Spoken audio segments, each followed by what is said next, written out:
क्या सिर्फ एक या दो ईएमआई मिस होने पर बैंक आपका घर जब्त कर सकता है या बैंक बिना बताए आपकी प्रॉपर्टी की नीलामी कर सकता है? सोशल मीडिया पर ऐसे कई दावे किए जाते हैं, लेकिन कानून असल में क्या कहता है? अगर आपने होम लोन लिया है तो ये जानकारी आपके लिए बेहद जरूरी है। पूरी बात समझते हैं। नमस्कार, आप देख रहे हैं TV9 का खास शो घर की बात। मैं हूं अरुण सुंदराल।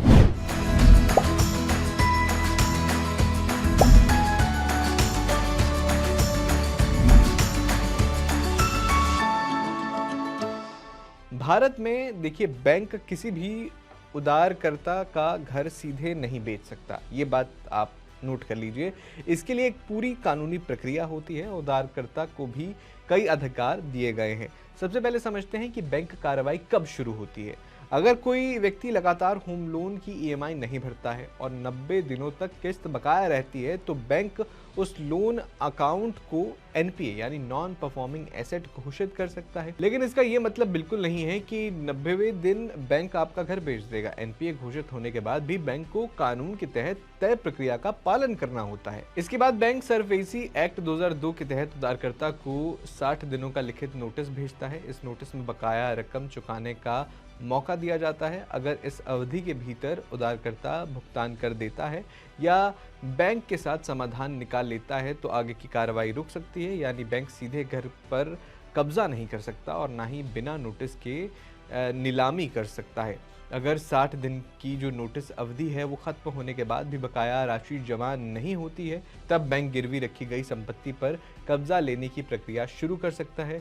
इसके बाद संपत्ति का मूल्यांकन कराया जाता है, रिजर्व प्राइस तय होती है और फिर नीलामी की तारीख घोषित की जाती है। नीलामी से पहले भी उधारकर्ता को इसकी जानकारी दी जाती है। यानी पूरी प्रक्रिया कई चरणों में होती है और कोई अचानक फैसला नहीं लिया जाता।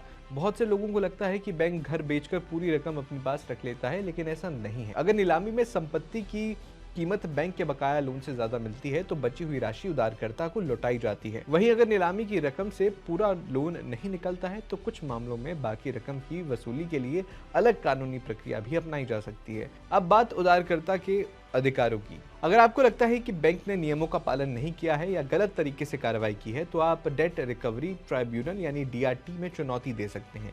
इसके अलावा आरबीआई के नियम साफ कहते हैं कि रिकवरी एजेंट धमकी, गाली-गलौज, मारपीट या मानसिक उत्पीड़न नहीं कर सकते। उन्हें तय नियमों और समय के भीतर ही संपर्क करना होता है। अगर आपको लग रहा है कि भविष्य में ईएमआई भरने में दिक्कत आ सकती है तो सबसे ज़रूरी सलाह यही है कि किस्त रुकने का इंतज़ार ना करें, समय रहते बैंक से बात करें। कई मामलों में बैंक लोन रिस्ट्रक्चरिंग, किस्तों की पुनर्निर्धारिता करने या फिर अन्य समाधान पर विचार कर सकता है। इससे मामला एनपीए बनने तक पहुंचने से पहले ही सुलझ जाता है। तो अगर इस पूरे मामले की समरी निष्कर्ष जानना हो तो वो क्या है? देखिए, पहली बात आपको ध्यान रखनी है कि सिर्फ एक या दो मिस ईएमआई से बैंक आपका घर नहीं बेचने वाला। दूसरी बात यह है कि 90 दिन की लगातार डिफ़ॉल्ट होने के बाद ही लोन एनपीए बनता है। तीसरी बात यह है कि इसके बाद भी 60 दिन का कानूनी नोटिस देना ज़रूरी होता है बैंक को। और चौथी बात यह है कि नीलामी से पहले भी पूरी कानूनी प्रक्रिया अपनाई जाती है और उधारकर्ता के अधिकार पूरी तरह ख़त्म नहीं होते। इसलिए अगर आपने होम लोन लिया है तो घबराने की ज़रूरत नहीं है, बल्कि अपने अधिकार और जिम्मेदारियों को समझने की ज़रूरत है। आपका इस वीडियो पर क्या कहना है? कमेंट बॉक्स में अपनी राय ज़रूर दीजिएगा।